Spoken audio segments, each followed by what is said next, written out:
Salut tout le monde, c'est Antoine. Oh, mais qu'est-ce que t'as fait à tes cheveux? J'ai fait à mes cheveux que j'avais pas le temps d'aller chez le coiffeur et que j'en avais ras-le-bol d'avoir les cheveux trop longs et que je me suis dit que ça repousserait, donc j'ai rasé. C'était une méthode efficace pour gagner du temps. Trêve de plaisanterie, ce mercredi 9 avril, ce mercredi 9 janvier, pas du tout, ça va pas fort. Trêve de plaisanterie, ce mercredi 9 février, j'étais l'invité de CNews pour un débat qui portait sur plusieurs sujets. Nous avons d'abord parlé des convois de la liberté et j'ai dit ce que j'en pensais. Et puis nous avons ensuite parlé de la souffrance animale et là il s'est passé quelque chose d'assez étonnant sur le plateau, vous allez le voir, un gros silence comme il en arrive assez rarement. C'était une séquence que j'ai trouvée très intéressante. Nous avons ensuite parlé d'Éric Woerth et j'ai rappelé quelques-uns des faits d'armes récents d'Emmanuel Macron, notamment à Moscou. Je vous laisse regarder cette vidéo et puis comme toujours, je vous retrouve à la fin. N'oubliez pas de vous abonner si vous découvrez ma chaîne et que cette vidéo vous plaît et en cliquant la petite cloche pour recevoir les notifications. Allez, c'est parti. Bonsoir Dominique Verrien. Vous êtes sénatrice UDI de Lyon. Merci de partager ce plateau. Sébastien Hinier, bonsoir. Bonsoir. Vous êtes journaliste à Valeurs Actuelles. Antoine Léon, bonsoir. Bonsoir. Vous êtes orateur national de la France Insoumise. Ludovic Menez, bonsoir. Bonsoir. Vous êtes député LREM de Moselle. On est tous ensemble jusqu'à minuit et en direct dans Soir Info. Pour commencer, à Nice ce matin ou encore à Perpignan vers 15h, plusieurs dizaines de voitures ont donc pris la route. Les premiers convois de la liberté se sont élancés, des retraités, des artisans, des femmes, des maires. Les participants sont hétéroclites. Tous réclament la fin du pass sanitaire. Il y a ça, bien sûr, et bien d'autres choses. Régine Delfour, Laure Parra, Jean-Luc Thomas, Alexandre Minguez-Martinez. À Nice, les motards prennent la tête d'un des convois de la liberté. Dans un concert de klaxons, plusieurs dizaines de voitures les suivent. À leur bord, des retraités, des mères de famille, mais aussi des salariés. Tous réclament la fin du pass vaccinal, avec un seul mot d'ordre, le retour à la vie normale. Les gens ne comprennent pas pourquoi il faut prendre, on peut prendre le RER ou le métro à Paris toute la journée sans passe vaccinal. On ne peut pas le faire entre Lyon et Paris si vous prenez le TGV. Pour beaucoup, ce mouvement est un mouvement d'espoir, apolitique et surtout pacifique. Certains ont décidé de partir en famille, comme Sébastien avec Lohan, son fils de 13 ans. J'espère qu'on sera bien, qu'on n'aura pas trop froid. Il y a des amis là qui vont nous amener des duvets parce qu'on n'était pas équipés pour. Et on compte un peu, ouais, on sait que ça va bien se passer. Moi, je pense réellement que ça va bien se passer. À près de 500 km de là, l'ambiance est aussi festive. Pour Paul, il était très important d'être présent. Mais je crois qu'il faut y être tout cela. Et c'est pour ça que je suis descendu du Larzac pour être à Perpignan. Donc je pars jusqu'à Bruxelles et je ne sais pas quand est-ce que je redescends. Et je fais ça pour mes enfants et mes petits-enfants. D'autres comme Serge ne peuvent pas prendre la route, mais ils tiennent à participer. On a tenu à apporter 2 caisses d'orange de chez nous, mais rien que pour participer à cette montée à Paris. L'arrivée à Paris est prévue vendredi soir et beaucoup devraient rallier Bruxelles lundi. Sébastien Hinier, c'est le comeback des Gilets jaunes ? Ouais, c'est exactement ce que je vais dire. C'est la première image qui me saute aux yeux. Enfin, la première image qu'on voit, c'est ces rassemblements, ces drapeaux, les mots apolitiques, pacifiques. Il y a une petite odeur de gilet jaune qui ressort. Il y a un mot en plus, liberté. Liberté, évidemment. Et c'est pour ça que je pense que ce mouvement est double dangereux pour Emmanuel Macron, puisque il y a une double colère. Il y a évidemment cette colère contre le pass sanitaire, et je pense qu'on va en reparler, sur les mesures qui sont aujourd'hui complètement aberrantes, en tout cas le maintien de ces mesures qui sont complètement aberrantes au vu de la situation sanitaire. Et puis à cela, il y a une autre colère qu'on entend un petit peu moins dans ce reportage, mais qu'on peut entendre au quotidien, c'est le matraquage fiscal sur l'essence, sur le prix des péages. Et donc il y a une double colère qui peut faire un cocktail un petit peu explosif pour Emmanuel Macron à 2 mois du premier tour, parce que là où les Gilets jaunes ont pu ratisser large, mais en restant dans une niche, on va dire, périurbaine, au-delà de la France rurale, etc., de la France qui prend la voiture, qui prend pas la trottinette, pour un petit peu paraphraser Monsieur Bardella, là, en rajoutant le volet sanitaire, il y a un petit peu une convergence des luttes, finalement, qui peut être intéressante. Moi, ce qui m'intéresse, c'est de savoir combien de temps ce mouvement apolitique va rester apolitique. On l'a vu avec les Gilets jaunes, le moment où il y a eu l'adhésion des Français qui a chuté au moment des Gilets jaunes, c'est au moment où certains hommes politiques, de droite ou de gauche, ont tenté de reprendre le mouvement. On va voir si sur cette séquence-là, pour l'instant, par exemple, Monsieur Philippot ne s'est pas trop exprimé sur ce convoi des libertés, à voir combien de temps il va rester apolitique. En tout cas. Ludovic Menez, cette soif de liberté qu'ont ces Français et qu'ils l'expriment devant nos caméras, est-ce qu'ils ont raison ? Ils ont raison de dire ce qu'ils pensent, en tout cas, c'est l'avantage de la démocratie, et c'est comme ça que ça se passe en France. Mais votre sentiment à vous, à titre personnel, c'est leur choix. Voilà, moi je pense pas qu'on soit dans un pays liberticide où les libertés sont bafouées et que les libertés fondamentales sont mises de côté. Je pense que quand on parle de la politique, il y a une erreur. Quand on regarde aujourd'hui les pages Facebook, les réseaux Telegram, on y a du militant insoumis, patriote, on a des proches de Florian Philippot. Les Gilets jaunes disaient eux-mêmes que c'était un mouvement politique à part entière. Même s'il est apartisan, il n'est pas apolitique. Donc non, je pense que Alors, ils recherchent quoi? C'est un dévoiement. C'est des personnes, on va pas se mentir, ce sont les mêmes qu'on a sur les manifestations anti-pass et anti-vax depuis maintenant plus d'1 an. C'est les mêmes qu'on avait aussi sur les Gilets jaunes. C'est le même discours, c'est les mêmes personnes, c'est les mêmes drapeaux, c'est les mêmes couleurs. Donc ce sont des personnes qui sont il faut le prendre aussi largement. Liberté d'avoir, de pouvoir finir la fin du mois.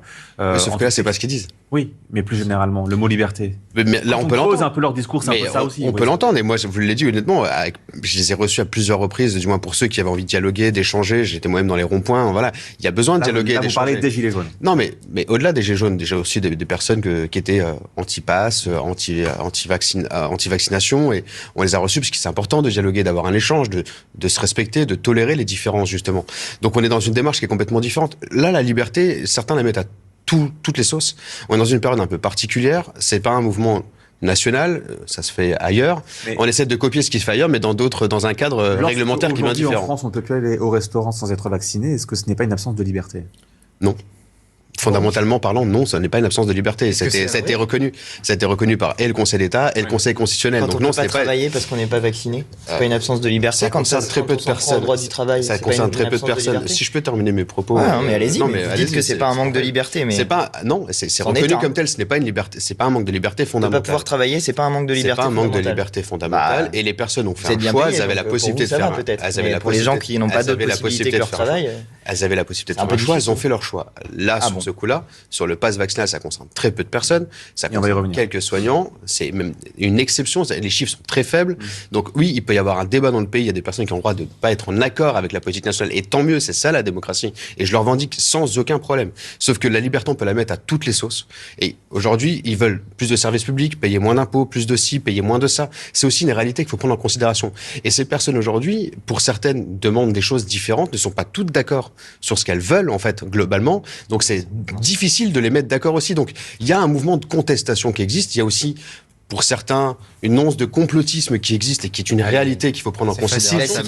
Non, c'est pas facile, c'est la réalité. Le cas pour le mouvement des Gilets jaunes. Attendez, non, mais alors, on n'est pas là pour être d'accord, et ça, je le sais, ça me pose aucun problème. Sauf que moi, je vous coupe pas la parole. Oui, mais vous parlez en continu. Moi, je vais donner la parole. Laissez-moi terminer mon propos et ne dites pas que ça n'existe pas, parce que ça a été prouvé à plusieurs reprises, et par des ONG et par des associations. Donc, je ne dis pas que c'est pas vrai. Dominique Verrier, votre sentiment ce soir?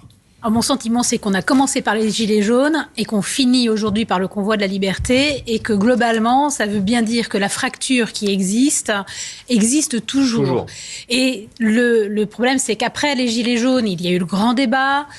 Le président est allé à la rencontre des Français sous prétexte a priori pour les écouter. Les a-t-il entendus? A priori non. Et on a cette réflexion-là. Et quand il fait le pari en se disant finalement 90% des Français sont vaccinés, 10% ne le sont pas, et donc je peux me permettre d'emmerder les 10% qui restent, sauf que 10% de la France, ça fait quand même beaucoup. Et aujourd'hui, du coup, il vient de se faire entendre. Et comme par ailleurs, il a supprimé tous les corps intermédiaires, puisqu'il voulait s'adresser en direct aux Français. Les Français, là, ils sont en train de remonter à Paris pour aller s'adresser en direct à lui, et cette fois avec des klaxons pour espérer être entendu. Donc je pense qu'en fait c'est exactement le même mouvement, et avec le même sentiment de ne pas être entendu. Et alors pour la rurale que je suis, je peux vous assurer que c'est pas forcément les antipasses. À mon avis, très vite, ce mouvement peut être populaire à cause de l'essence. Aujourd'hui, faire le plein, ça coûte une fortune. Or, quand on est en ruralité, donc c'est pire encore que pendant les Gilets jaunes, pour aller travailler, ça coûte cher. Pour tout faire, ça coûte cher. Et comme on a peu de densité, on n'a pas de transport en commun, et donc on se trouve vraiment confronté à une cherté de la vie. Donc je crois que le pouvoir d'achat va vraiment l'emporter sur le mouvement. Je rappelle juste que le début des Gilets jaunes, ça part aussi. De ça, justement. Tout à fait. C'est pour ça que je dis, on commence par ça. La boucle est bouclée, c'est un peu l'effet boomerang. Moi, c'est pour ça que résumer ça ça à des complotistes anti-vax. Là où vous êtes fort, c'est que j'ai jamais dit ça. Il y a des s'il vous plaît. Antoine Léaumont. Vous n'avez pas de mauvaise foi non plus. Antoine Léaumont. J'ai un peu l'impression effectivement d'être revenu 3 ans en arrière où le mouvement des Gilets jaunes commençait et où on avait le droit à ils sont antisémites, ils sont complotistes, etc., etc. C'est la volonté de disqualifier les mouvements populaires. Elle est systématique chez ceux qui sont au pouvoir parce que précisément c'est des mouvements qui contestent le pouvoir en place. Moi, je suis allé regarder un peu dans le détail des revendications. Il y en a un certain nombre. Évidemment, la fin du pass vaccinal, c'est la mesure centrale, mais il y en a plusieurs autres. Ils parlent de la baisse des prix du carburant, la baisse des prix du gaz et de l'électricité, la baisse des prix en général, disent-ils. J'insistais sur le mot liberté. Et justement, il y a même retour de la démocratie, augmentation du pouvoir d'achat et augmentation du SMIC. Moi, j'ai envie de dire aux gens qui sont dans ces manifestations, déjà que c'est une bonne chose de manifester pour obtenir des droits nouveaux et notamment celui du retour de la liberté. Pardon ? Ce sont les électeurs. Pardon. Mais alors là, je suis pris dans un problème. C'est que si je dis allons-y, etc., le risque que ça provoque, c'est celui que vous évoquiez tout à l'heure, c'est que les gens se disent ensuite c'est le mouvement des insoumis, c'est le mouvement des je sais pas quoi, c'est le mouvement des je sais pas qui. Et pour l'instant, c'est un mouvement citoyen et je pense qu'il doit le rester. Moi, je pense que j'irai à titre personnel voir le résultat de cette arrivée dans la manifestation parce que j'en partage les revendications, je viens de le dire. C'est l'augmentation du SMIC, c'est dans notre programme. Donc nous, ça fait partie des choses qu'on veut faire.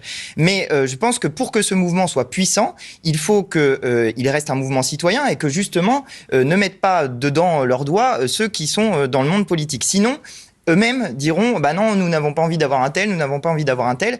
Et par contre, ce que j'invite les gens à faire, c'est à regarder bien dans les programmes à l'élection présidentielle ce qui se passe. Parce qu'il faudrait pas prendre le convoi de la liberté et rater le train de l'élection présidentielle. Parce que toutes les mesures qui sont à l'intérieur des revendications, eh bien, il y a des mesures que je viens de citer, elles sont à l'intérieur, par exemple, du programme de Jean-Luc Mélenchon. On les retrouve pas dans les programmes de tout le monde. Ouais. L'augmentation du SMIC, c'est pas dans les programmes de tout le monde. Le blocage des prix du carburant, c'est pas dans les programmes de tout le monde.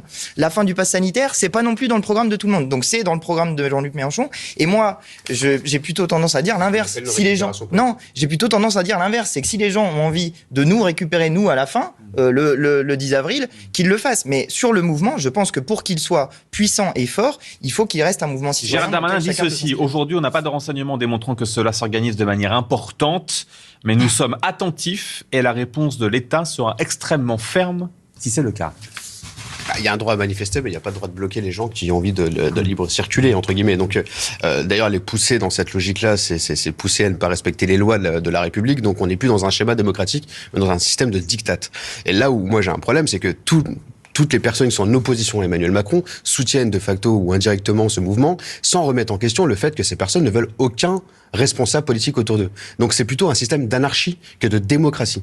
Et c'est aussi la réalité qu'il faut prendre en considération quand on regarde les revendications, parce que chacun essaie à sa façon d'aller récupérer un peu de voix, un peu de reconnaissance, mais ça ne peut pas marcher. Ces personnes-là ne demandent qu'une chose, aucune reconnaissance. Ces personnes-là qu'on voit sur les images et qu'on écoute, ce sont surtout aussi celles et ceux qui ont le sentiment de ne jamais avoir été entendus, de ne jamais avoir été considérés.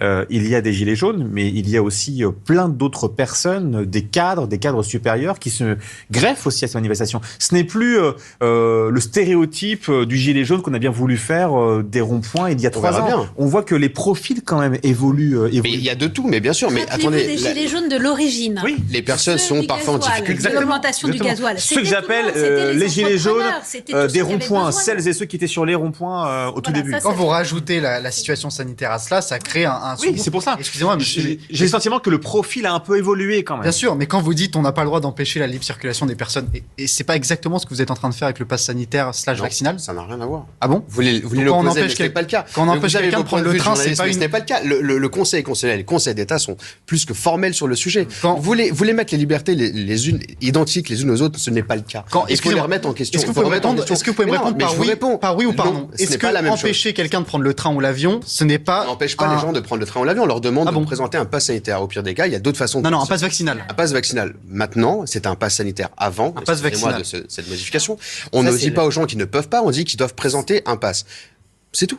C'est la grande évolution. Donc c'est pas une entrave à la liberté de circuler. Non. C'est la grande évolution du libéralisme moderne. C'est un changement peut-être de méthode de déplacement. Là, ce qui est intéressant, c'est qu'on est au cœur de la définition du mot liberté, qui est au cœur du slogan pour la liberté. Et historiquement, le libéralisme... Dominique Vérien.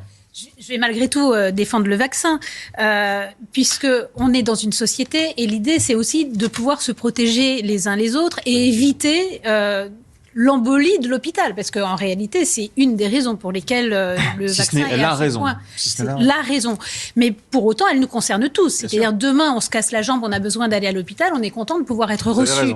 Donc, c'est aussi un geste de société, de faire corps et de savoir que, voilà, protéger, c'est important. Et en plus, ça permet de se protéger soi-même, ce qui, soit dit en passant, est quand même plutôt bien, et d'éviter d'être gravement malade si jamais on attrape... Dominique Verrier. Et donc, il est normal qu'une société puisse s'organiser. Les vaccins obligatoires pour les enfants, c'est pour éviter la rougeole, parce que les enfants ne doivent pas mourir de la rougeole. Dominique Verrier, vous avez donc sûrement, si c'était pas personnel, enfin trop personnel, pardon, 2 doses ou 3 doses. Voilà, 3 même. Lorsque vous allez au restaurant et que vous présentez votre passe sanitaire pour pouvoir accéder au restaurant, est-ce que vous vous dites que les libertés sont entachées à ce moment-là, si on prend celles et ceux qui ne sont pas vaccinés et qui n'ont finalement pas eu l'obligation de se faire vacciner par le gouvernement, parce que la vaccination n'était pas obligatoire. Le sujet, c'est toujours la liberté des uns s'arrête là où commence celle des autres. Et la liberté de ne pas être contaminé, la liberté de pouvoir aller à l'hôpital, ça fait aussi partie d'une vie en société. Et donc, je pense que ça fait partie d'une responsabilité qu'on peut porter au niveau des droits et des devoirs.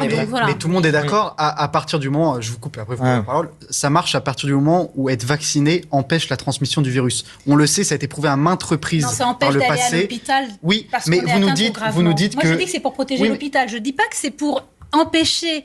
Non, je dis bien que c'est pour pouvoir aller à l'hôpital. Je dis pas que c'est pour empêcher de transmettre, parce que je sais que ça transmet.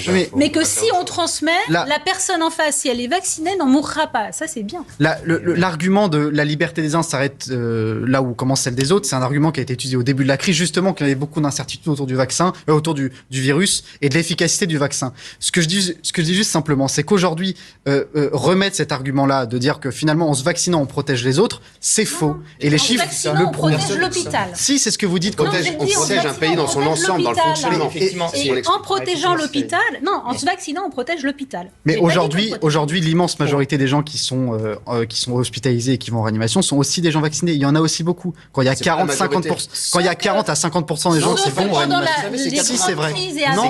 Non, ce chiffre de 80% est faux et vous le savez aussi. On est en train de se perdre. On est en train de se perdre dans des débats qu'on a déjà eu sur les plateaux. Et pour une fois qu'on va parler d'autre chose que du Covid spécifiquement, le combat de la liberté. Non, je crois que là, vous êtes en train de faire la démonstration que le libéralisme moderne est devenu l'inverse de ce qu'il était censé être au début. Le libéralisme, au début, se construit sur la notion de liberté. Et aujourd'hui, on le voit que pour se maintenir au pouvoir, il est obligé d'être dans des logiques autoritaires comme celle de ce pass vaccinal qui vise à contraindre une partie de la population plutôt qu'à essayer de la convaincre. Tout va bien. Tout va très bien. Okay. Donc l'autre chose que je voulais vous dire, c'est que ce mouvement des convois de la liberté, il correspond assez chimiquement, d'une manière pure, à ce qu'on appelle des mouvements de révolution citoyenne. C'est-à-dire, il part d'une revendication très concrète qui est liée à, vous l'avez dit, l'accès la suppression du pass vaccinal. Et puis, petit à petit, se rajoutent des revendications dans lesquelles on voit, il y a le pouvoir d'achat et des questions qui sont liées à l'accès au réseau routier, notamment par la question des prix que ça coûte d'accéder à ces réseaux-là. Et dans ce genre de mouvement, c'est exactement comme ça qu'avait commencé le mouvement des Gilets jaunes. On part d'une revendication très concrète, l'accès au réseau routier parce qu'il y avait l'augmentation de la taxe sur les carburants, puis on élargit sur d'autres sujets, qui sont ceux qui permettent de régler concrètement les problèmes. Et l'une des revendications centrales dans le mouvement des Gilets jaunes, et je vous fais le pari qu'elle ne va pas tarder à arriver dans ce mouvement-là, c'était le référendum d'initiative citoyenne. Pourquoi ? Parce que à partir du moment où on constate une situation de blocage du pouvoir politique, la revendication la plus logique, c'est qu'est-ce qu'on fait avec ce pouvoir politique ? Et donc, est-ce qu'on ne peut pas récupérer du pouvoir là-dessus ? Dans le mot liberté, il y a aussi ça. Il y a aussi la question de comment on fait pour appliquer nos décisions, etc. Donc là, y compris la présence de drapeau national dans les manifestations, c'est chimiquement une action de type révolution citoyenne. Moi, j'invite celles et ceux qui s'interrogent sur ces mouvements-là, et c'est pas pour faire de l'autopromo ni rien du tout spécialement, mais à lire le livre de Jean-Luc Mélenchon qui s'appelle s'appelle L'ère du peuple. C'est un livre dans lequel il étudie ces mouvements citoyens, dans lequel il en parle, dans lequel il en étudie la constitution et le développement. Et je pense que ça collait parfaitement au mouvement des Gilets jaunes. Je pense, on verra comment évolue ce mouvement, mais ça peut y coller aussi parfaitement. Est-ce que vous y voyez, vous aussi, quelque part, une soif d'exister de la part de ces Français ? Pour certains d'entre eux, oui, mais pour différentes raisons. Certains, parce que, et vous l'avez dit tout à l'heure, ne sont pas considérés dans leur travail, ne sont pas considérés au quotidien, ont l'impression de ne pas être écoutés. Et d'ailleurs, je rappelle qu'il y avait une étude qui avait été faite par le président de la République. Non, mais globalement, c'est pas simplement par le président de la République. Le président de la République ne peut pas répondre à tout le monde. Oui, mais lorsqu'il c'est aussi ça la démarche démocratique. Les non-vaccinés s'adresse à des c'est pas ce qu'il dit. précis. Il dit pas ça comme ça. Il l'aimerait bien. On contourne une phrase qu'il a utilisée. Il dit ceux qui. Il dit la personne lui pose la question. Voilà, les personnes qui nous emmerdent, désolé d'utiliser ces termes, mais les personnes qui nous emmerdent et compagnie. Il dit moi aussi j'aimerais bien les emmerder. Il parle d'eux. Il parle pas des personnes qui ont fait le choix de pas aller dans les manifestations, de bloquer les gens, de contester en permanence. Ça n'a rien à voir. Il y a des personnes dans ces logiques-là qui ont tous un profil différent. Ils se réunissent sur un point qui est la contestation du pass et de la vaccination. Mais bien entendu, et je vous l'ai dit tout à l'heure, je partage le fait qu'en démocratie, on a le droit de contester ce que les personnes votent ou puissent fonctionner, du moins de l'organisation de notre pays, tant mieux. C'est aussi ça, la liberté. C'est une liberté fondamentale, d'ailleurs, de pouvoir manifester. Et personne ne la remet en question. Après, il faut juste respecter les règles. On a des droits et des devoirs, c'est une réalité. On peut faire tous les discours, les beaux discours qu'on veut, essayer d'avoir un débat philosophique sur les personnes qui sont mises de côté dans la société. Il y a des réalités qui sont des réalités. Mais sur les drapeaux français dont vous parlez, on a des royalistes, on a l'Action française, on a tous ces gens-là. Et je peux vous assurer que sur... Non, mais c'est pas de m'attraper là-dessus, je n'y arriverai pas. Mais c'est pas... Je suis en train de le dire. De la patrie, de tout le monde. Pas celui qu'on voit là, par exemple. Là, le drapeau qu'on voit là-bas ? Il y a quoi sur ce drapeau ? Une croix de Lorraine, j'ai l'impression. Et ça signifie une fleur quoi ? de lys. La croix de Lorraine. Et la fleur de lys, ça signifie quoi ? Ce sont les royalistes. C'est l'histoire de la France. Non, mais c'est les royalistes. Mais c'est des mouvements. Vous les contournez, mais ce sont des mouvements qui contestent le système démocratique de notre pays. Mais vous ne voulez pas l'entendre. Un mouvement monarchique, si vous voulez, c'est votre point de vue. Et tant mieux. Vous êtes un responsable politique. Posez-vous des questions. Vous êtes journaliste, posez-vous des questions sur l'avenir de l'humanité. En tout cas, moi, ce que je vois là, c'est Ludovic Mendes. Dans votre discours, dites-moi si je me trompe, j'ai l'impression qu'il y a un manque de considération. En aucun cas. Non pas de ces personnes, mais de ce mouvement. En aucun cas. En disant, voilà, ils manifestent, ils montent à Paris, c'est bien. Non, pas du tout. Franchement, j'ai une vraie considération pour les personnes qui peuvent contester, qui ont leur mot à dire. J'en ai autour de moi, dans ma famille, dans mes amis. C'est des débats du quotidien pour moi. Donc moi, ça me pose aucun problème. Moi-même, j'ai contesté des pouvoirs politiques à ma façon, dans des manifestations qui étaient déclarées, contesté des mouvements, par exemple la manif pour tous. Donc j'ai aucun problème avec ça. Et tant mieux que les personnes veulent manifester. Ce que je dis juste là, c'est que on veut faire un package en expliquant qu'ils sont tous identiques, qu'ils veulent tous la même chose. Mais ce n'est pas vrai. La seule chose qu'ils veulent, pour la majorité d'entre eux, c'est de démonter le système démocratique actuel pour avoir une manière de faire différemment. Mais qui remet en question tout un système de fonctionnement. Oui, notre démocratie a des failles, il faut les améliorer. Oui, là-dessus, on est d'accord. Mais je partage pas les revendications de certaines personnes. Je les comprends, je les entends. Et je veux bien dialoguer avec elles. Et au contraire, c'est même un plaisir d'échanger, parce que c'est important d'échanger sur nos différences pour avancer dans notre pays. Sauf qu'aujourd'hui, ce convoi-là réunit des personnes qui cherchent l'anarchie dans notre pays. D'ailleurs, le RIC ne sert qu'à ça. Mais on n'est pas d'accord, on ne sera jamais d'accord. Et tant mieux qu'on ne soit pas d'accord. La démocratie, c'est de pouvoir en débattre aussi. Vous pouvez pas dire que les gens cherchent l'anarchie. Les gens, ils cherchent l'ordre. C'est l'inverse. Pas là. Là, ils cherchent le désordre. Mais allez vivre la vie. Leur but, c'est de mettre le désordre. Là, c'est pas de créer l'ordre. Là, ils cherchent à être entendus. Et on sait bien, malheureusement, parce que justement tous ces corps intermédiaires ont disparu. Non, parce que tous ces corps intermédiaires ayant disparu, personne n'a disparu, madame. Les syndicats sont là, les associations sont là, les élus sont là. Ne dites pas que les corps intermédiaires ont disparu. Alors, eux les contestent, mais ils n'ont pas disparu. Eux ne les contestent mais c'est une réalité. Vous êtes sénatrice, vous avez été élue par des élus. Alors, je vais vous dire, moi je suis sénatrice et je peux vous assurer que le pouvoir actuel se fout du Parlement, clairement. Donc non, mais bien sûr que si. Et nous-mêmes, ça c'est le dialogue habituel de l'opposition et c'est comme ça à chaque mandature. Alors arrêtez. Non, mais soyez honnête. C'était comme ça sous Nicolas Sarkozy, c'est comme ça sous François Hollande. C'est comme ça depuis qu'on a inversé. Non, mais c'est comme ça depuis qu'on a inversé le calendrier électoral. Vous parlez des problèmes. Vous parlez des problèmes. Ah non, j'ai pas dit que c'était. Vous parlez des problèmes. Non, mais c'est pas votre responsabilité, mais vous en servez bien. Quand un parlement est le larbin du pouvoir politique, quand des gens. N'insultez pas le Parlement non plus. Mais non, mais quand des gens. N'insultez pas le Parlement. Monsieur, je pense que l'opposition est quand même bien représentée. Elle se fait entendre. À quel moment le Parlement a refusé des décisions de. C'est arrivé à plusieurs reprises par des des articles et autres, il y a des débats.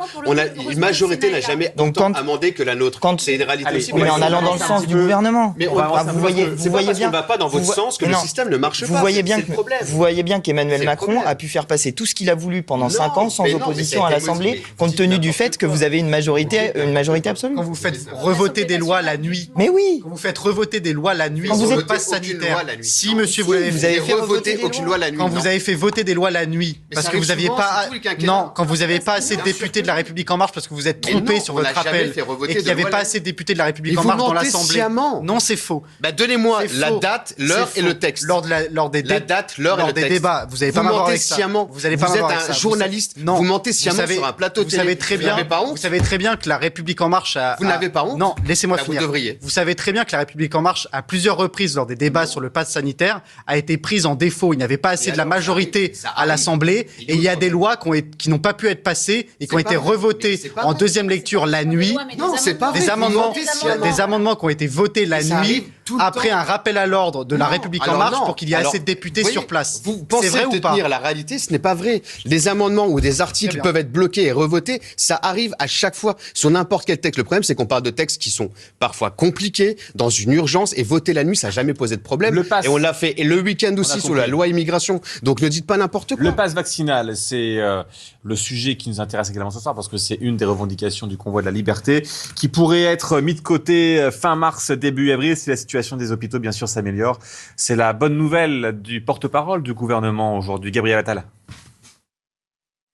J'ai toujours dit, s'agissant du pass vaccinal, que nous le lèverons dès lors qu'il y aura eu une normalisation de la situation à l'hôpital. C'est-à-dire qu'il n'y aura plus un hôpital sous très forte tension du fait du Covid. On constate qu'il y a un début d'amélioration à l'hôpital. Et il y a, le professeur Fischer l'a dit, des projections, des modélisations qui peuvent nous laisser espérer effectivement qu'à cet horizon de fin mars, début avril, la situation se soit suffisamment détendue à l'hôpital pour que nous puissions lever le pass vaccinal, peut-être aussi avancer sur la question du port du masque.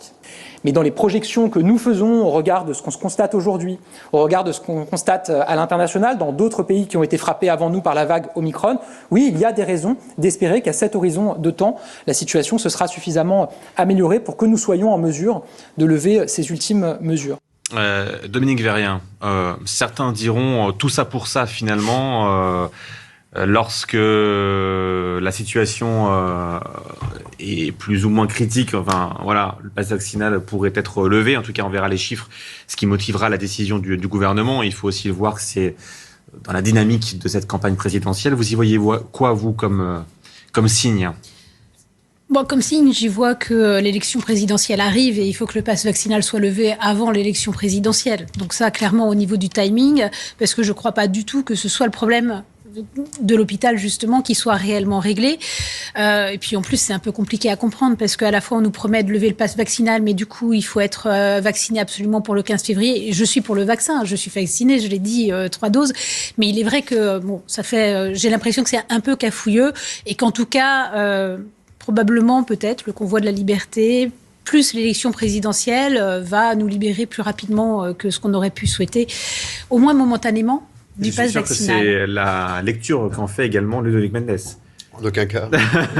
Non, c'était écrit dans le texte dès le départ. On a mis jusqu'au 31 juillet. Pourquoi? Parce que pour se laisser une marge, personne n'a de visibilité sur une pandémie. Mais la coïncidence, pardonnez-moi, de l'arrivée de l'élection présidentielle, du premier tour, du deuxième tour, des jours de vote. On peut l'entendre. Attendez, pile poil. Voilà, c'est une période particulière, donc ça, je peux l'entendre. Ouais. Mais c'est pas dans cette logique-là. On parle de chiffres. Les chiffres sont en baisse. On a les médecins qui nous disent ça va baisser, la vague Omicron. Mais elles sont en train de baisser. Le taux d'incidence est en train de baisser. Mais Mendes, depuis 3 ans, ça monte, ça descend. Ça baisse et à la rentrée en hiver, ça monte. Sauf qu'à cette période-là, l'année dernière, si vous regardez, les hôpitaux étaient remplis de personnes qui étaient en grande difficulté, parce que les variants, on les gère pas. Oui, bien sûr, mais aux alentours de mars, avril, l'année dernière, ça commençait déjà un petit peu. Oui, avril, mai. On a été confinés au mois de mars la première fois. L'année dernière, au mois de mars, on a remis des restrictions. On se croit débarrassé, puis en septembre, on se prend une claque. Et c'était au mois de mai. Et c'était pas au mois de mars-avril. Donc là, on est dans une logique où on s'est rendu compte que les variants sont de moins en moins forts. Il y a de plus en plus de personnes vaccinées, de plus en plus de personnes contaminées. Donc automatiquement, on est mieux protégé. Donc l'impact au niveau des hôpitaux est moins important. Et la santé, du moins la science, malheureusement, c'est quelque chose qu'on ne peut pas gérer comme ça, en claquant des doigts, ça ne se gère pas. Même avec la vaccination, il y a des risques potentiels, ça a toujours été dit. Tant mieux, il y a eu des erreurs de communication au début, ça a été changé et par le gouvernement et par les responsables politiques. Donc il y a aussi cette reconnaissance du fait, du discours, de la réalité de ce que nous vivons, parce que la science n'est pas gérable à ce niveau-là, du moins la médecine ne peut pas gérer. On a appris à gérer plein d'autres maladies, mais une pandémie comme celle-ci qui arrive au fur et à mesure du temps, on ne sait pas la gérer. Donc on vit avec. Les lois que nous votons nous permettent de prendre des décisions à l'instant T, en cas critique, en urgence, si besoin. Et on a mis une date maximale qui était le 31 juillet. Et ça a toujours été dit, si on peut l'enlever avant, on l'enlèvera avant. Sébastien Ligne. J'avoue que j'en doute un petit peu, puisque s'il y a bien une chose dans cette crise qu'on a appris, c'est qu'il ne faut pas croire un seul mot de la part de ce gouvernement ou de ce conseil scientifique. Je rappelle que le pass sanitaire ne devait jamais exister selon le gouvernement, qu'un mois, avant le pass vaccinal, Olivier Véran nous jurait qu'il n'y aurait jamais eu de pass vaccinal. Donc, si vous voulez, aujourd'hui, la vérité, c'est, vous pouvez me dire ce que vous voulez, c'est évidemment politique. Évidemment que c'est politique de l'annoncer fin mars, début avril.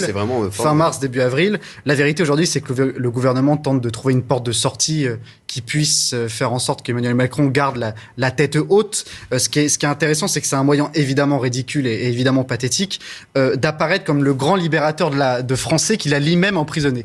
Ça, c'est quand même fascinant. C'est votre point de vue. Non, en fait. évidemment, je suis là pour donner mon point de vue. Excusez-moi de donner mon avis. C'est votre quand même incroyable. C'est formidable d'avoir un point de vue aussi complexe, monté, dans une logique où vous êtes. Non, c'est juste que je dis simplement. Je vous dis simplement. Votre point de vue aujourd'hui, je peux le comprendre et je l'entends et il n'y a pas de problème. Sauf que vous êtes persuadé que c'est un calcul politique. Ah oui, je vous comprends. Si on était dans cette logique-là, ça veut dire que on serait en train de le faire. Française, on va être plusieurs. Justement, les sondages aujourd'hui montrent que malgré tout, malgré cette situation, le président est en haut dans les sondages. Ce qui est incroyable. Donc alors arrêtez de croire que c'est politique. On a dit c'est parce qu'on est en train on a dit que le gouvernement n'avait pas su gérer la crise et dans les sondages, ça explose. Excusez-moi. Et on est quand même le pays qui a le mieux protégé ses citoyens et vous êtes incapable de le reconnaître. C'est formidable. Excusez-moi, monsieur. Mais c'est formidable. C'est peut-être pour ça que vous êtes député. Il n'y a que ça dans notre pays. C'est peut-être quoi? On est français. C'est la mauvaise foi. Mais non, mais c'est pas. Mais là, oui, c'est de la mauvaise foi. Excusez-moi, mais là, excusez-moi.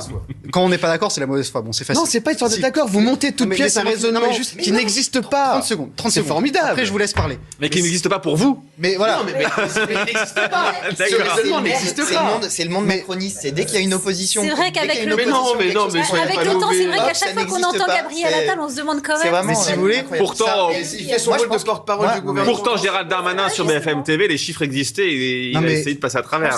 Je pense que le gouvernement. Voilà. Je pense que le Quand on gouvernement. a une responsabilité, de toute façon, on se fait attaquer de tous les côtés. Donc ça change rien. Je pense que ce gouvernement, effectivement, utilise cette date en se disant on va libérer tout le monde. Ça vient d'Alain Fischer, ça vient pas du gouvernement. Antoine Léaumont, si on est un peu honnête, non mais entre nous, si on est un peu honnête, tout le monde l'aurait fait. C'est pas grave. Tout le monde l'aurait fait. C'est pas la question. Non, mais attendez, je réponds à votre question. Exactement. Nous n'aurions pas fait le pass vaccinal ni le pass sanitaire. Donc non, tout le monde l'aurait pas fait vu qu'il n'y aurait pas eu besoin de faire ça. Mais néanmoins, la ficelle est quand même énorme de faire ça. Mais je pense que le gouvernement se trompe. C'est ça, moi, que je voulais vous dire. C'est que je pense que c'est une erreur parce que là, il y a plein de gens qui sont dans un état de, comment dire, on en a marre, on n'est pas content, on sait pas comment on peut sortir de la situation, etc., etc.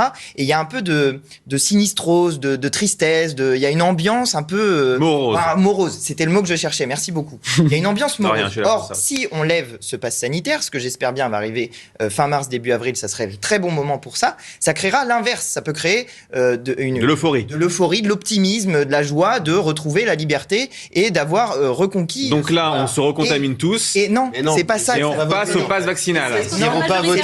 C'est l'inverse. Juste après les législatives. Attendez, je veux juste aller jusqu'au bout. Je pense que moi, ça créera de l'optimisme. Et quand il y a de l'optimisme, les gens vote pour le président sortant. Non, on vote plutôt pour ceux. Non, on vote plutôt pour ceux qui proposent d'améliorer la situation. Moi, et c'est pas la continuité. En fait, c'est vous qui êtes dans le calcul politique. Non, mais moi je suis très content. Vous essayez de faire un coup politique. Je suis pas sûr du tout que ça va vous servir. Donc faites pas de coup politique. Exactement l'inverse. On ne joue pas avec la vie des Français. Exactement l'inverse. Réfléchissez avant. Mais vous en avez rien à faire. Ça sert à rien. Ce pass vaccinal, vous le savez très bien. Mais dites pas qu'on en a rien à faire de la vie des Français. Vous savez très bien que ça sert à rien. Vous n'avez pas honte de tenir ce genre de propos. Vous savez très bien que ça ne sert à rien. Vous n'avez pas honte de tenir ce genre de propos. Donc si vous le laissez et si vous le soulevez à ce moment-là, c'est uniquement pour une logique politique. Vous l'avez fait uniquement. Non mais la question de fond, parce que je pense qu'il faut quand même faire la différence entre la vaccination, qui aujourd'hui, c'est incontestable, je pense qu'on ne peut pas dire le contraire, a sauvé des vies. Oui, quand même. D'accord, Oui, peut-être, d'accord. mais sauf que voilà, moi je vous le dis ce soir, c'est Et personne incontestable. ne pense que la Terre est plate. On a tous envie que nos parents et nos grands-parents soient vaccinés, que nous aussi, et que même si on chope le Covid, aussi même si on l'a, on se contente d'avoir un rhume, vous voyez ce que je veux dire. Mais il y a l'aspect vaccination et le vaccin en lui-même, et le pass vaccinal qui est un cran au-dessus quand même, et on en revient toujours au même, à la liberté. Vous voyez ce que je veux dire? On tourne un peu en rond, mais ça situation sanitaire. Oui, mais qui engendre une absence de liberté. Oui, non. Oui, mais mais si, parce que regarde, mais Ludovic Mendes, si on rend pas la vaccination obligatoire, vous voyez ce que je veux dire? Rendre obligatoire à ce moment-là, et vous le savez, on a déjà eu ce débat. Mais si on dit faites comme vous voulez, mais on vous oblige quelque part à vous faire vacciner via le pass sanitaire et vaccinal. Mais non, ils n'étaient pas obligés. Oui, mais pas obligés. Mais oui, on a ce débat. Ludovic Mendes,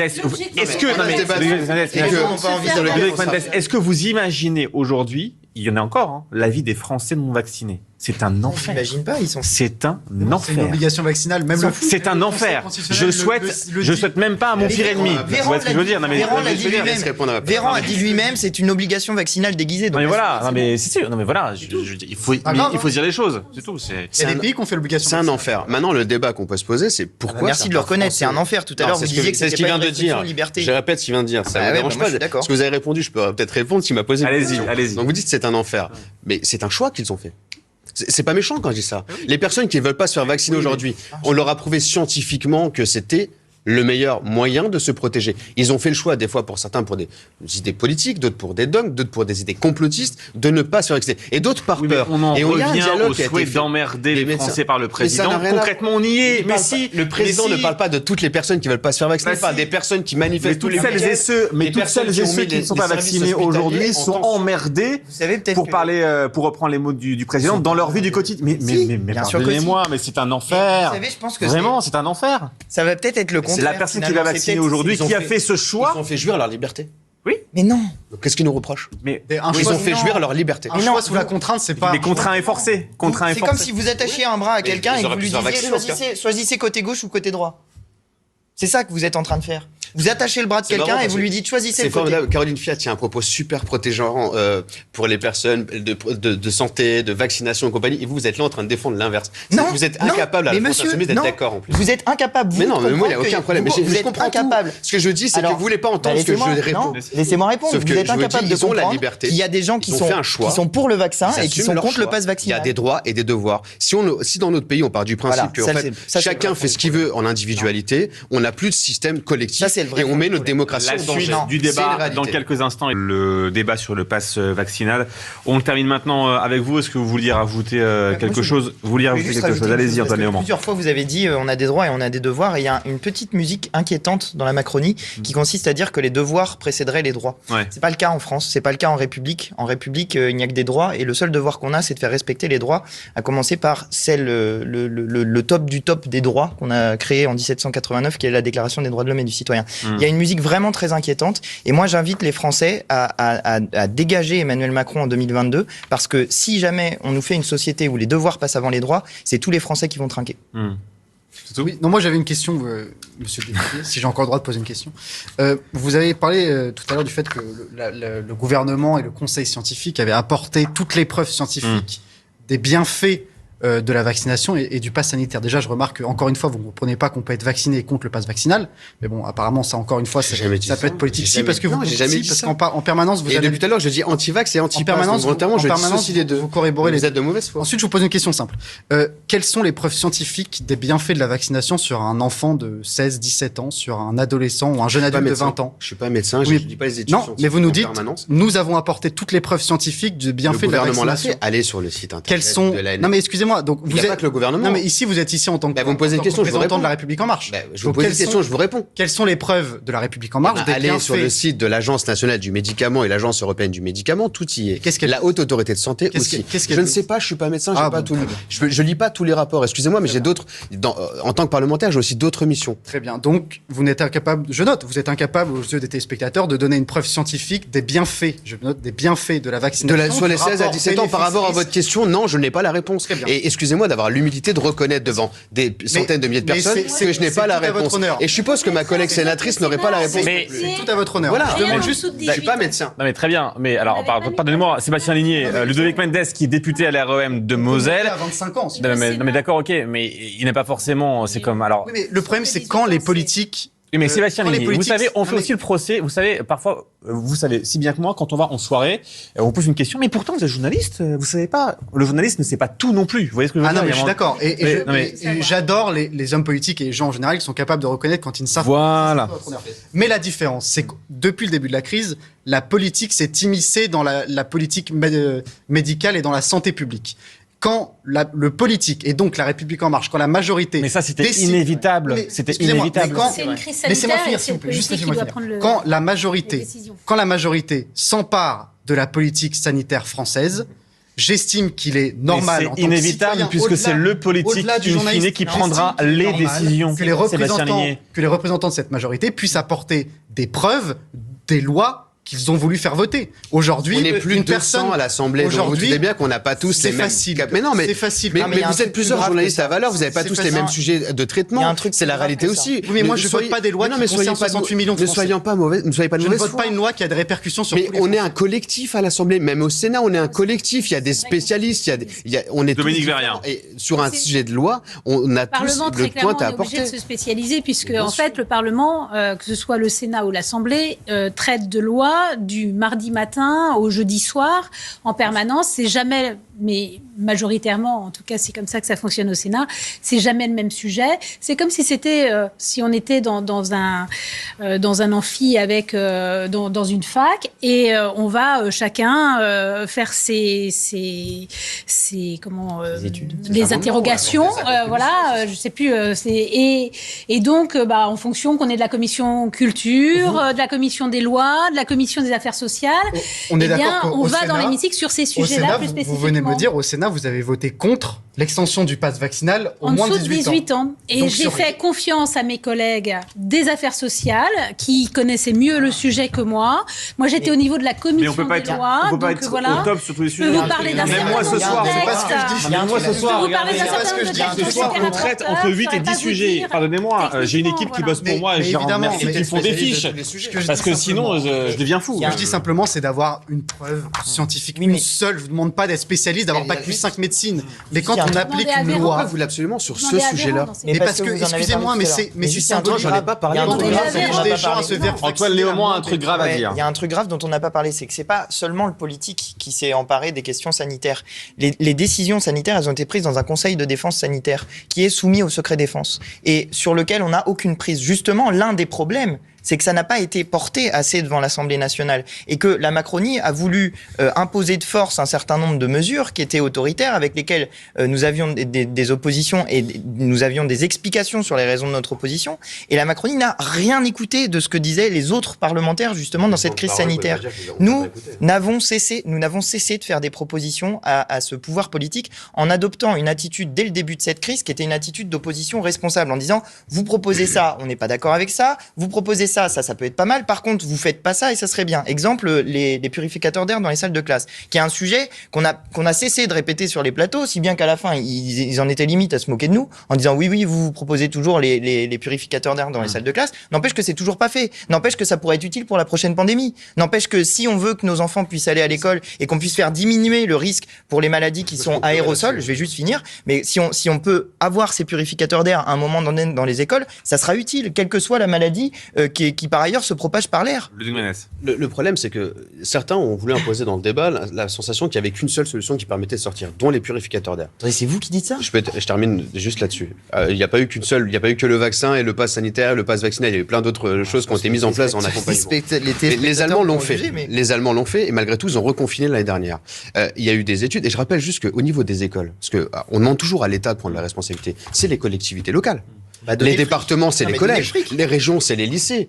Mais ils ont de l'argent, ils ont eu un accompagnement. Mais non, ne dites pas qu'ils n'ont pas d'argent. Il y a eu un accompagnement spécial aussi par rapport à la crise sanitaire. Il y a des fonds spécifiques qui ont été mis en place et par la France et par l'Europe. Arrêtez de toujours demander à l'État de prendre en considération les choses que les collectivités territoriales peuvent mettre en place aussi. On avance il y a une répartition. Je voulais qu'on parle également de Kurt Zouma ce soir, parce que après la diffusion d'une vidéo dans laquelle il maltraite un de ses chats, l'international français a écopé de la plus grosse amende possible de la part de West Ham, son club, soit 300 000 € correspondant à 2 semaines de salaire, rendez-vous compte. Il a également perdu la garde de ses chats. Reda Amrabit vous raconte. Les images ont choqué. Kurt Zouma, joueur international français, martyrisant son propre chat. Des vidéos qui ont fait énormément réagir. Conséquence, ce mardi, alors que Zouma jouait avec son club de West Ham en Angleterre, il a été hué par ses propres supporters au moment de toucher la balle. Son entraîneur David Moyes désapprouve son attitude. Je suis un ami des animaux et je pense que ces images ont affecté beaucoup de gens. Je suis donc très déçu. Quelques heures après la diffusion de ces vidéos, Kurt Zouma a réagi par communiqué. Il n'y a pas d'excuse pour mon comportement, que je regrette sincèrement. Je veux aussi dire à quel point je suis désolé pour tous ceux qui ont été bouleversés par la vidéo. Face à la polémique, certains réclament la radiation du joueur en équipe de France. Le sélectionneur Didier Deschamps n'a pas encore réagi, mais donnera des éléments de réponse lors des prochaines convocations. Dominique Verrier. Alors, il a raison de regretter ce qu'il a fait parce que rien ne justifie qu'on puisse taper son chat, en plus avec son enfant. Donc c'est un certain exemple effectivement de comportement à avoir. Cela dit, alors je vois que la justice anglaise réagit en 24 heures en lui retirant la garde de son chat. J'aimerais bien qu'en France, on puisse réagir aussi vite pour empêcher que des hommes frappent leurs femmes. Vous voyez, par exemple. Donc c'est vrai que si on faisait un comparatif et qu'on était aussi efficace sur les violences intrafamiliales, et pas que sur les chats, mais beaucoup plus souvent sur les enfants et sur les femmes, ce serait vraiment formidable et on serait dans un monde merveilleux. Sébastien Ligné.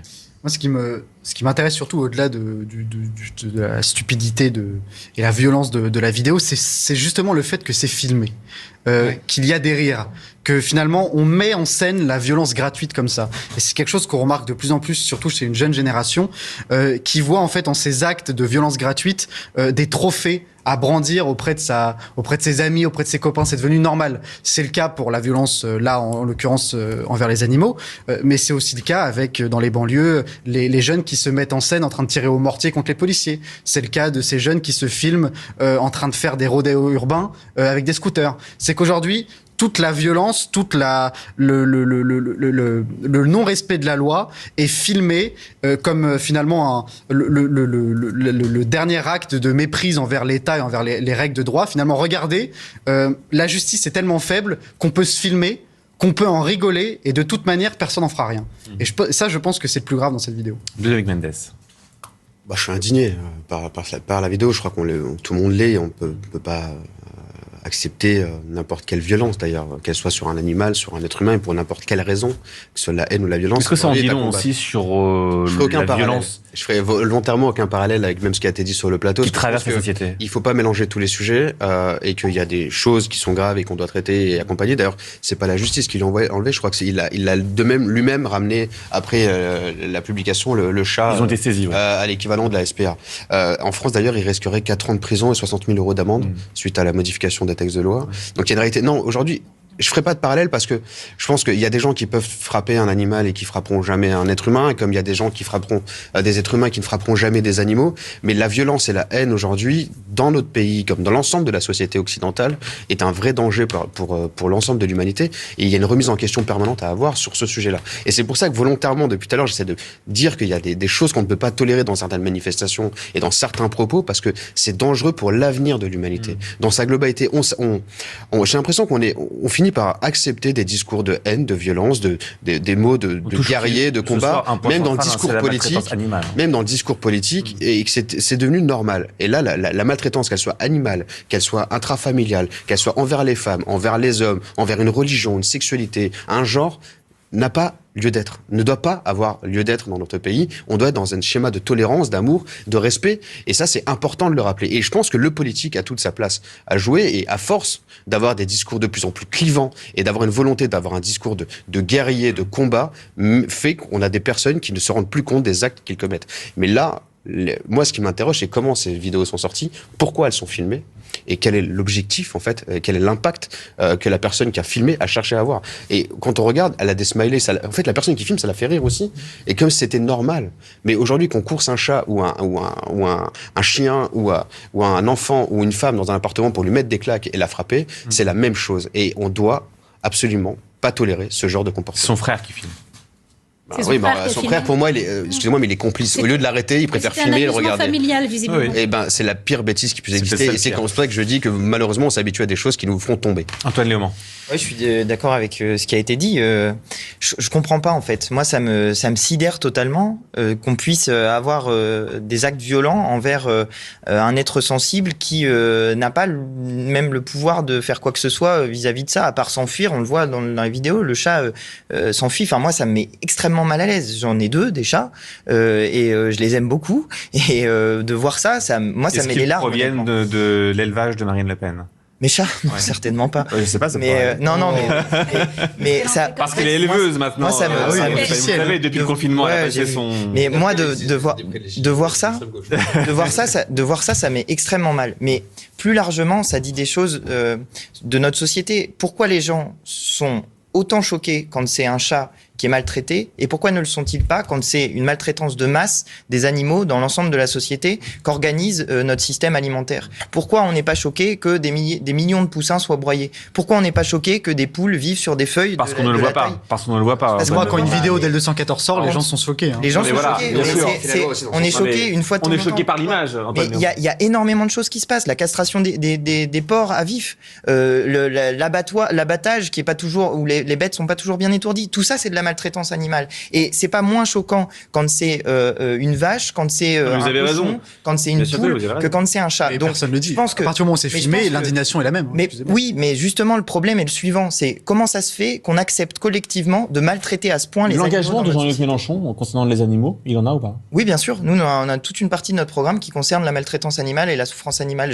D'ailleurs, un certain nombre de choses que je viens de dire sont dans notre programme d'arrêter toutes ces choses-là. Mais par exemple, arrêter les fermes-usines, plus largement. Les fermes-usines, c'est donc ces fermes dans lesquelles on met des 100 000 poules au même endroit, 20 000 cochons, 10 000 vaches, et où on les entasse tout dans des espaces tout réduits. Je l'ai dit, pour les poules, c'est la surface d'une... J'en ai une là, voilà, c'est ça. La vie d'une poule, c'est ça. C'est une feuille A4. C'est une feuille A4, voilà. Ça, une poule est censée vivre là-dessus. Non, les normes ont changé. Non, les normes n'ont pas changé, il y en a toujours. Donc nous, ce que nous faisons... Non, c'est pas vrai. Non, c'est pas vrai. Vous mentez, monsieur. Vous mentez, monsieur. Alors, attendez, on l'a voté au Sénat et à l'Assemblée. C'est toujours le cas. Ça n'est pas en application. Ça n'est pas en application. Ça n'est pas en application. C'est pareil, vous avez voté la fin de la case. C'est pareil, vous avez voté la fin de la... Pour le coup, là, je vais être transparent, je suis journaliste et je n'ai pas le texte de loi sur la poule. Je vais vous dire, ils ont voté pareil. Non mais attendez, arrêtez, vous avez fait un texte de loi, vous avez tout à fait voté le fait qu'on arrête de broyer des poussins, on en broie encore. Donc arrêtez de raconter n'importe quoi, il suffit pas de voter, il faut appliquer les décisions. Et là, ce que vous dites est indigne parce qu'il y a des animaux qui continuent d'être maltraités. Donc oui, nous avons des engagements. Et quand on parle des fermes-usines, de la fermeture des fermes-usines, je vais aller jusqu'au bout de ça. En France. Mais si, il y en a, arrêtez de raconter n'importe quoi. On est en train de buter 1 million de poules parce qu'elles ont la grippe aviaire en ce moment. Arrêtez de raconter n'importe quoi sur un sujet que précisément, de toute évidence, vous n'avez pas l'air de...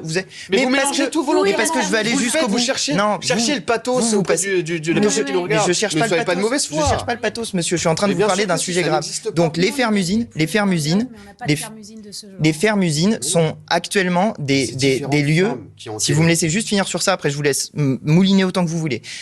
Les fermes-usines sont des lieux de production des futures pandémies, d'accord? C'est là que vont se créer les futures pandémies qui peuvent passer des animaux aux êtres humains, ce qu'on appelle des zoonoses. Donc si on veut aussi limiter le genre de situation qu'on a pu vivre avec le Covid, fermons ces fermes-usines, appelez ça autrement, si vous voulez, des élevages intensifs, des je sais pas quoi, appelez ça comme vous voulez. Où sont-elles en France? Comment? Où sont-elles en France? Ils vont dire qu'elles sont partout. Il y en a plusieurs. Il y en a, je crois, 5 des fermes dans lesquelles vous avez, je sais plus combien, plus de 50 000 poules, quelque chose comme ça. J'ai pas le chiffre exact de ça, mais il faut les fermer. C'est pareil, les élevages de visons. C'est des choses qu'il faut fermer. Bref.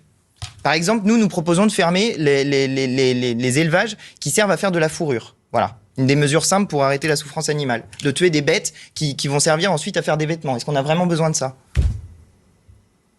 Je pense que le silence sur le plateau en dit long. On marque une pause et on revient.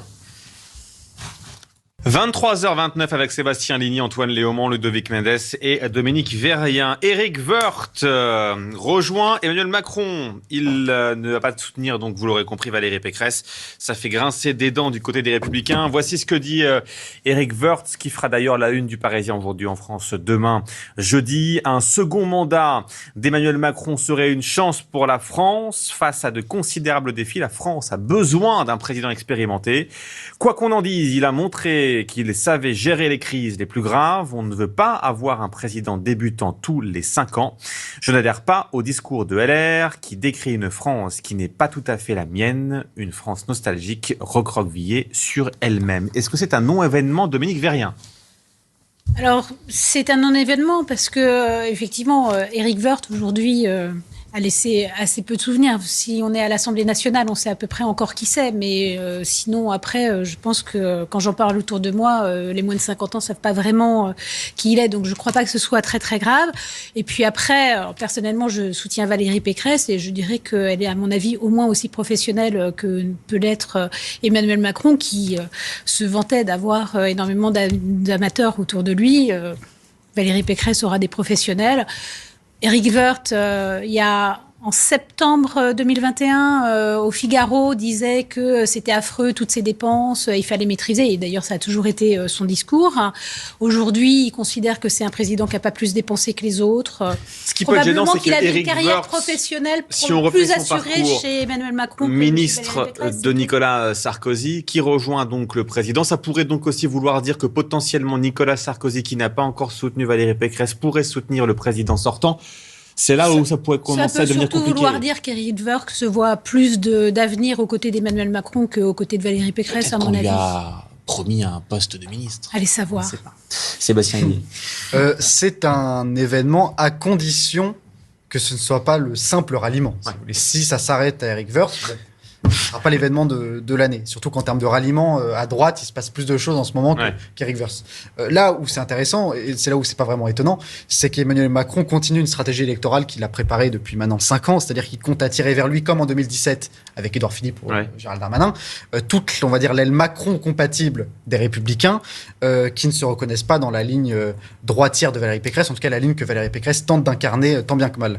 Là où c'est intéressant, c'est que Emmanuel Macron voit déjà, finalement, il se voit déjà élu, puisqu'il compte sur la scission des Républicains après la présidentielle, on va dire, avec en gros un bloc républicain qui serait coupé en deux, entre une aile droite avec la ligne Ciotti, la ligne Bellamy, Morano, des gens qui se reconnaissent dans Éric Zemmour et qui pourraient être tentés, comme l'a été Guillaume Pelletier récemment, par Reconquête, et d'un autre côté, une droite qui pourrait se détacher, qui pourrait finalement se tourner vers un personnage dont on ne parle pas pour le moment, mais qui risque de faire beaucoup parler dans les prochains mois, c'est Édouard Philippe. Ouais. Édouard Philippe, donc, qui, on va dire, être l'atout droite d'Emmanuel Macron avec son parti Horizon.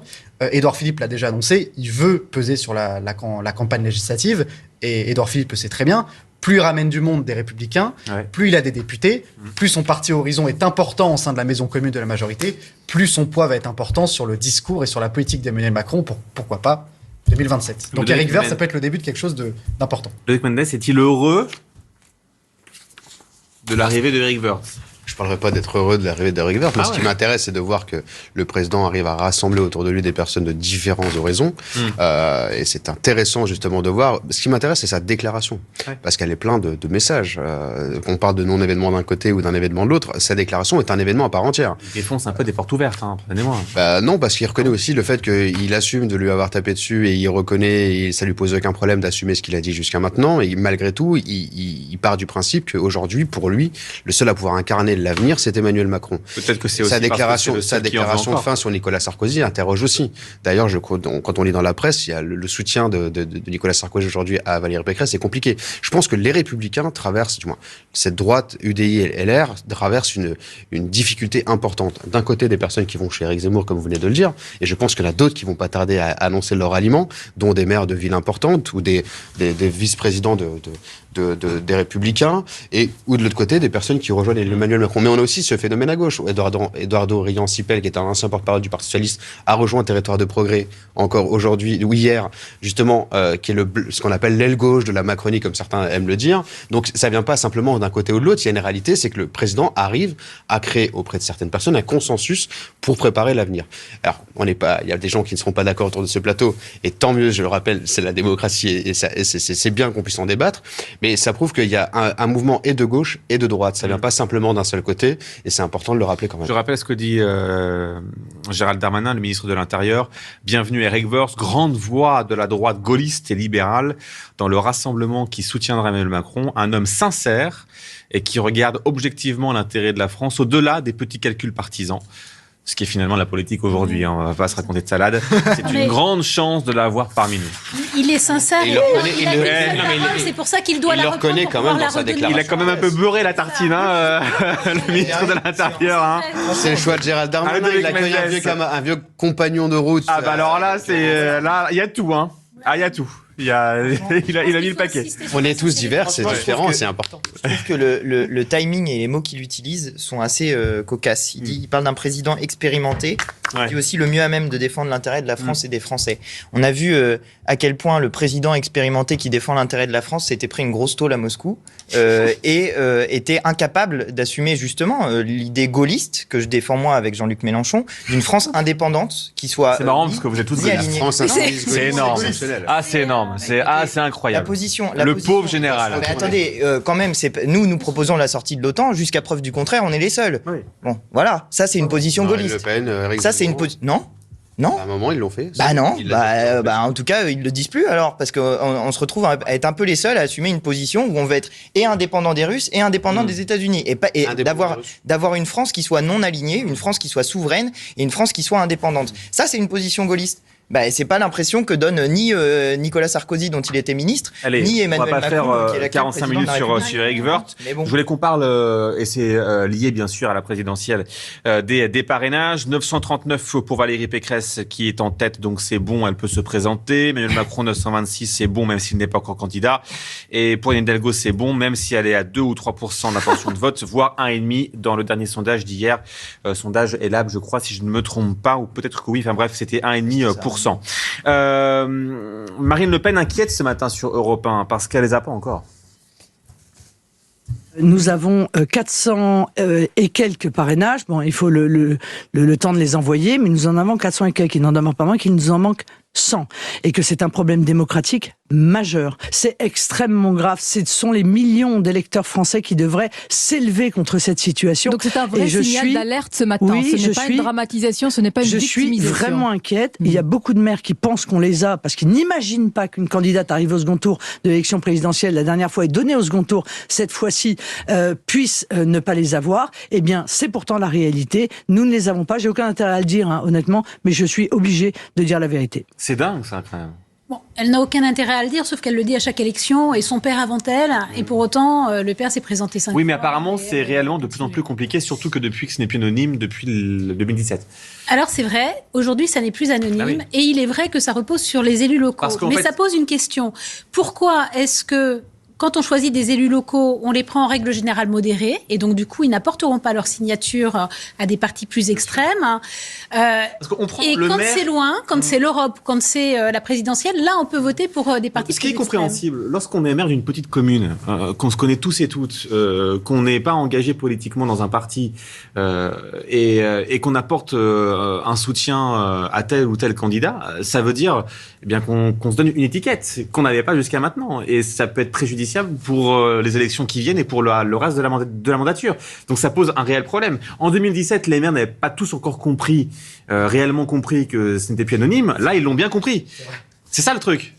Donc en fait, on est tous... Vous avez raison. La transformation de cette loi a fait que désormais, ça donne exactement ce que vous dites, alors qu'en réalité, le parrainage ne vaut pas soutien. Bien sûr. D'ailleurs, moi, je suis assez... Parce qu'on a du mal encore à expliquer ça. Ce n'est pas un soutien, c'est-à-dire on acte que la personne qu'on parraine, pour nous, ait les capacités et l'intelligence, entre guillemets, de se présenter à la présidentielle. C'est un peu ça, grossièrement. Nous, on a déposé d'ailleurs une proposition de loi à l'Assemblée nationale, que à côté de ce système des 500 signatures signatures, pourquoi pas le garder, mais il puisse y avoir un parrainage citoyen de 150 000 personnes. Et c'est pas une proposition qui est sortie de notre chapeau de nulle part. C'était la commission Jospin pour la rénovation de la vie politique qui avait fait cette proposition que nous avons reprise et que nous avons proposée à l'Assemblée nationale. Malheureusement, la majorité LREM a voté contre.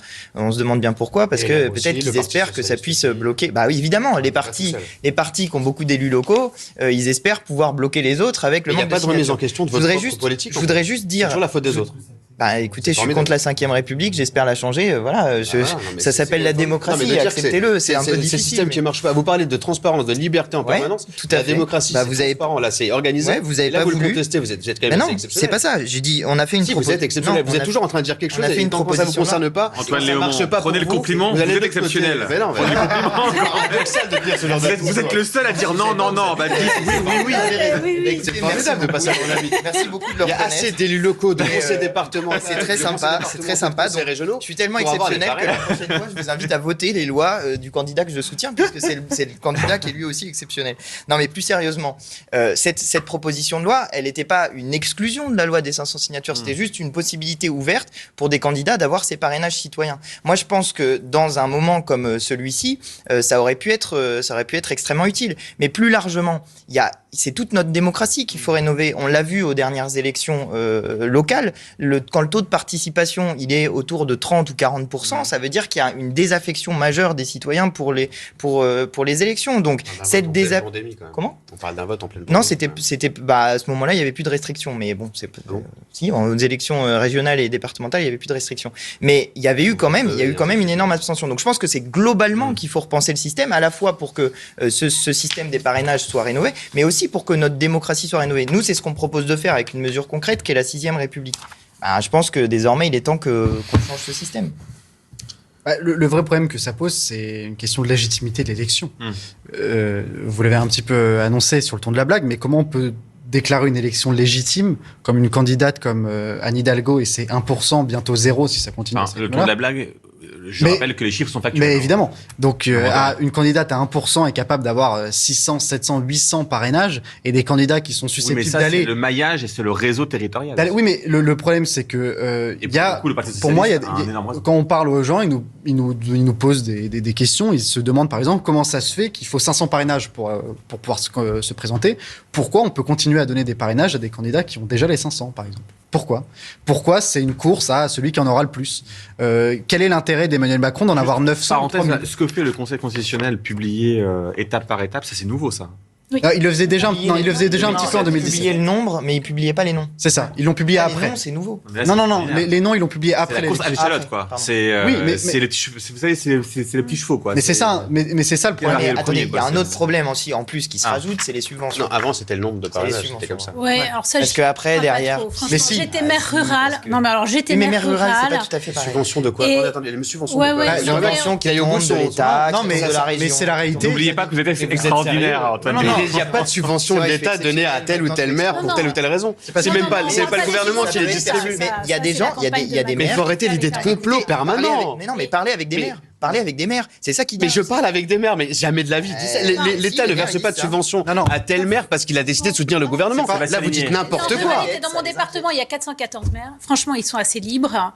Et personne et aucun président de communauté de communes n'ira dire tu n'auras pas ta subvention si jamais tu parraines machin truc. Valeur actuelle va prendre la défense de la France insoumise. Faut le noter. Il est 23h42. Plus d'accord, vous êtes quand même d'accord assez souvent.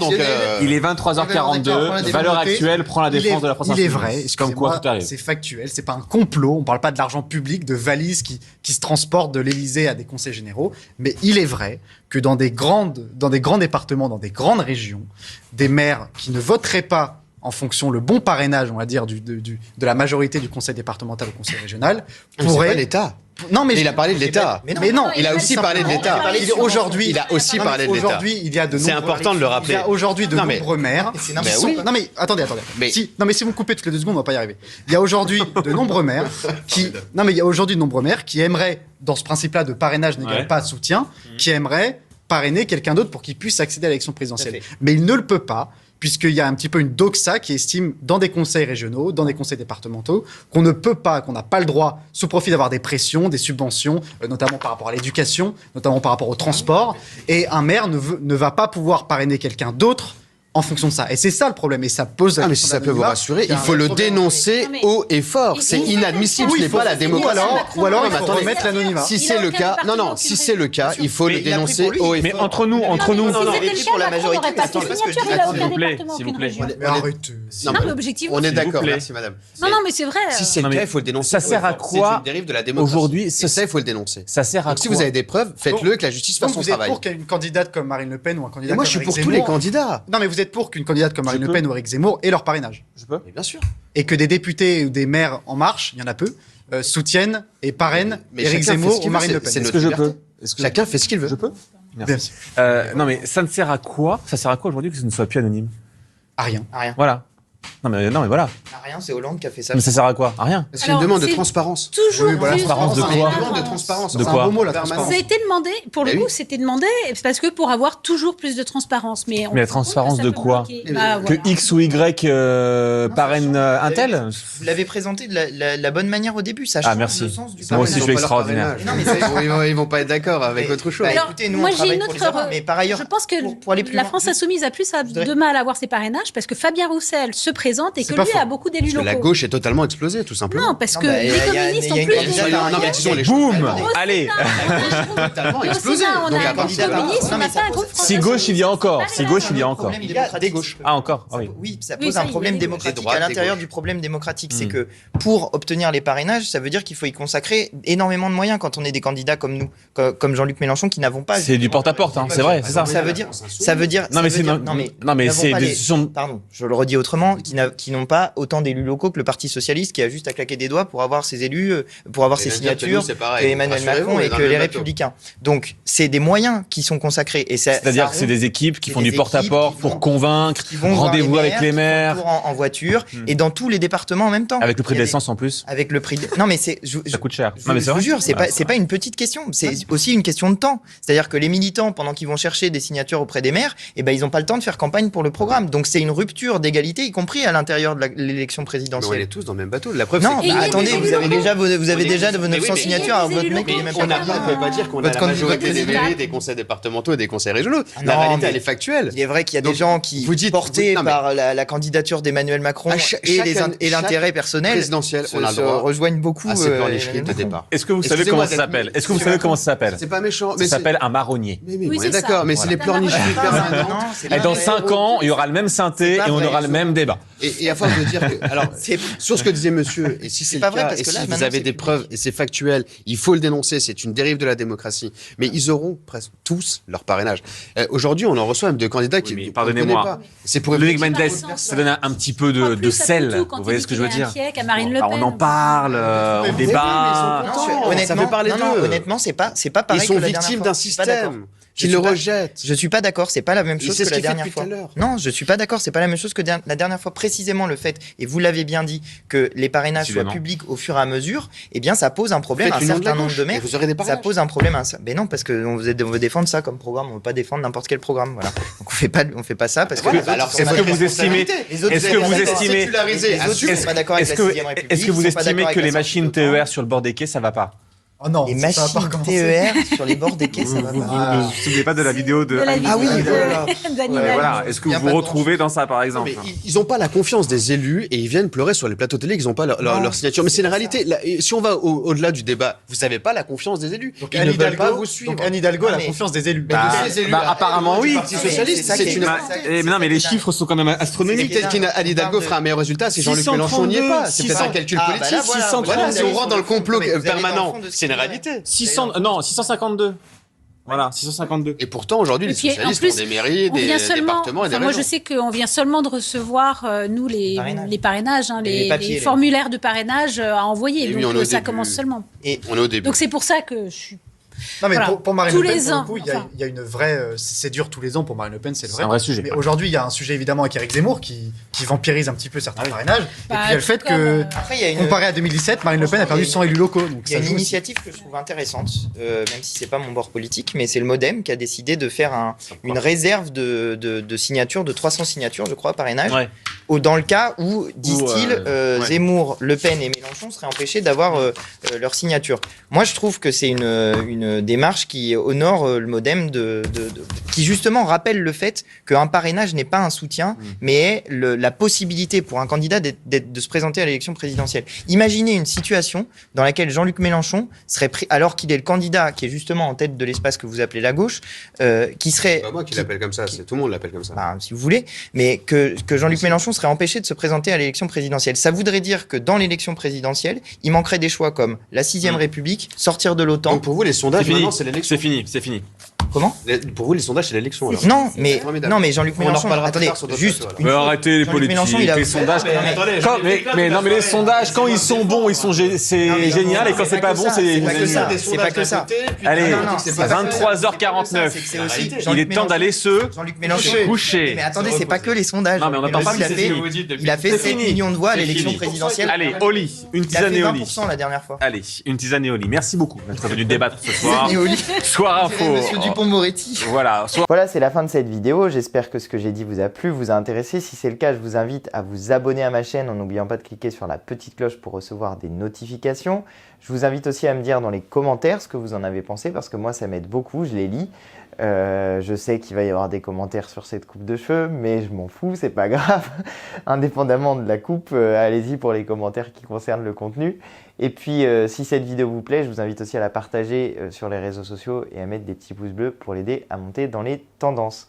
Et moi, en attendant, je vous dis à très bientôt pour de nouvelles vidéos avec des cheveux un peu plus longs. Allez, salut!